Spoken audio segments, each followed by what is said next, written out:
热天来到，真侪民众开始规划暑假的活动。市长王伟特表示，台南唔但有真侪热天的水果以及在地的美食，今年更加特别的是，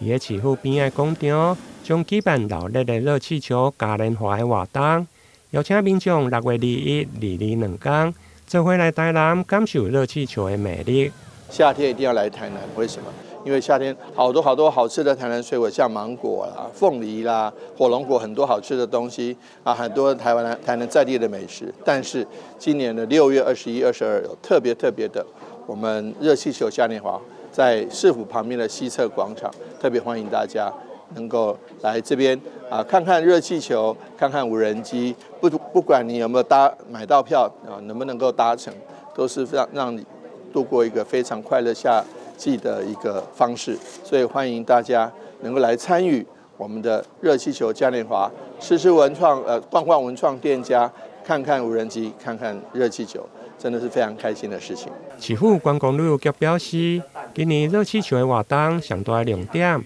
是结合热气球的光雕秀，甲着无人机的展演，并且首次甲着日本跨国来合作。展演的内容有日本 DSJ 引进日本远古制作旗下的 IP 超人力霸王，有着台湾代理商来授权，透过无人机灯光秀，伫个台南呈现经典的英雄角色。另外，现场还阁有3粒热气球的试流体验，互参加的民众会当对高空来看到台南的风貌。台南新闻林根采访报道。